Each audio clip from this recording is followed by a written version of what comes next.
अगर मैं आपसे कहूं कि वेस्टइंडीज के खिलाफ वो प्लेइंग 11, जिस प्लेइंग 11 के लिए आप काफी बेसब्री से इंतजार कर रहे थे भाई साहब, वो आ चुकी है। आखिर किसे मौका मिला तो किसे नहीं, कौन कप्तान तो कौन उप कप्तान, कौन विकेट कीपर तो कौन बैट्समैन, कौन स्ट्राइकर तो कौन नॉन स्ट्राइकर। हाँ, ये सारी चीजें पता चल जा चुकी हैं। क्या जसप्रीत बुमराह को मौका मिलेगा कि नहीं, आइए देखते हैं। हाँ, यहाँ पर अगर आप देखने की कोशिश करोगे तो टीम इंडिया की जो प्लेइंग 11 है उससे पहले आपको ये पता होना चाहिए कि भाई साहब मैच कब होगा।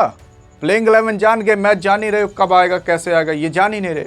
देखो तो 2 अक्टूबर से चालू होने वाला है। 28 सितंबर को भारत जो था वो पाकिस्तान को हरा दिया, अरे खेल कर हराया एशिया कप, और भारत एशिया कप जीत गया। वो बात की बात है कि ट्रॉफी नहीं मिली।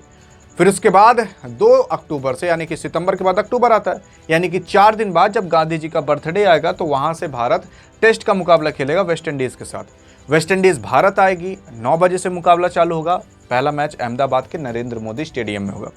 दूसरा मुकाबला 10 अक्टूबर को होगा, 9:30 बजे से ही चालू होगा, और ये कभी और नहीं बल्कि दिल्ली के अंदर ही खेला जाएगा। और 5 दिन तक ये सारे के सारे मुकाबले चलेंगे। जैसे कि ये वाला मुकाबला 5 दिन तक चलेगा, टेस्ट के मुकाबले 5 दिन के ऑब्वियसली होते ही हैं। और ये 10 तारीख वाला भी 5 दिन तक चलेगा, मतलब 10 तारीख, 11, 12, 13, 14, मतलब 14 तारीख तक ये मुकाबला पूरा चलेगा। 2 टेस्ट के मुकाबले होने वाले हैं। कब, कहां और कैसे खेले जाएंगे वो मैंने आपको बता दिया। उसी के साथ साथ इसके अंदर कप्तान आपके शुभमन गिल होंगे, उप कप्तान आपके रविंद्र जडेजा होंगे, हेड कोच आपके गौती भाई होंगे। आप मुड़ी खजुआरोगे, सोचोगे यार रविंद्र जडेजा कहाँ से उप कप्तान हो गए। हाँ भाई साहब, हो गए हैं, क्योंकि आपके अगर ऋषभ पंत की बात करें तो ऋषभ पंत आपके अंदर नहीं खेल रहे। आरपी मतलब वो मत सोच लेना, आरपी मतलब ऋषभ पंत। तो ऋषभ पंत जो है वो आपके इस मुकाबले में नहीं खेल रहे, क्योंकि आज जब इंग्लैंड के खिलाफ वो टेस्ट का मुकाबला खेले थे तो उनके पैर में इंजरी हो चुकी थी भाई साहब, चोट लग गई थी, हड्डी टूट गई थी, क्रैक हो गई थी, इस वजह से उनको नहीं खिलाया जा रहा। और टेस्ट के वही उप कप्तान थे, तो जब उप कप्तान नहीं है तो किसी और कोई बना जाएगा, रविंद्र जडेजा को बना उठाया।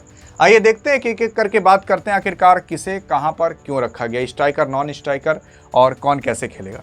तो देखो भाई साहब, केएल राहुल 100% खेलेंगे और जायसवाल, तो इन दोनों में से कोई नॉन स्ट्राइक या स्ट्राइक पर उतरेगा। क्या पता जायसवाल स्ट्राइक पर उतर जाए, क्या पता ये नॉन स्ट्राइक पर उतरें, क्या पता यही स्ट्राइक पर उतर जाए, क्या पता वो नॉन स्ट्राइक पर उतरें, तो उतरेंगे ही दोनों। और मैं आपको बता दूं, एशिया कप के अंदर इन दोनों को मौका नहीं मिला था, क्योंकि बीसीसीआई सोच रही है कि इनको टेस्ट और ओडीआई का खिलाड़ी बनाया जाए, T20 का नहीं। अब भाई दोनों T20 खिलाड़ी हैं, T20 के अंदर खिलाया नहीं जा रहा। खैर जो होगा देखा जाएगा। साई सुदर्शन को वापस से मौका मिल जा चुका है, लेकिन आप देखोगे करुण नायर को भी मिला था इंग्लैंड के खिलाफ, लेकिन अब इसमें नहीं मिला, उनको बाहर निकाल दिया गया। फिर उसके बाद शुभमन गिल कप्तान तो रहेंगे ही। अब 4 खिलाड़ी हो गए टॉप ऑर्डर्स के बैट्समैन। फिर उसके बाद कोई और नहीं बल्कि आपके देवदत्त पडिक्कल को मौका मिला है और ध्रुव जुरैल को मौका मिला है। रविंद्र जडेजा उप कप्तान तो रहेंगे ही। अब इधर से देखो ऑलराउंडर चालू हो जाते हैं। आपके विकेट कीपर के रूप में आपके ध्रुव जुरैल काम करेंगे। अब ध्रुव जुरैल रहेंगे पक्का, क्योंकि आपके नहीं है वो ऋषभ पंत साहब, तो विकेट कीपिंग करेगा कौन, क्योंकि इंग्लैंड के खिलाफ जब इंजर्ड हुए थे तो इंग्लैंड के कुछ मुकाबले बाकी थे या कुछ दिन बाकी थे, तो उसके बाद ध्रुव जुरैल को उतारा गया था विकेट कीपिंग करने के लिए, तो इधर विकेट कीपिंग यही करते हुए दिखाई देंगे। और वाशिंगटन सुंदर तो भाई अच्छे खासे ऑलराउंडर हैं ही, और ये रहेंगे।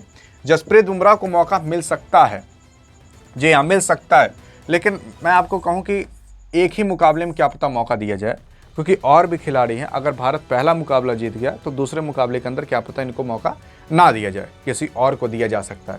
लेकिन आप पहले मुकाबले के अंदर मौका दिया जाएगा, क्योंकि भारत सोचेगा कि हम कम से कम एक मुकाबला तो आराम से जीत जाएं, वैसे सोचेगा कि 2 के दोनों जीत जाएं। फिर उसके बाद कुलदीप यादव को इस बार मौका मिलेगा। एशिया कप के अंदर भाई सबसे ज़्यादा विकेट लेने वाले खिलाड़ी बन चुके हैं, और इनको ना लेने की गलती अब भारत कभी नहीं करेगा।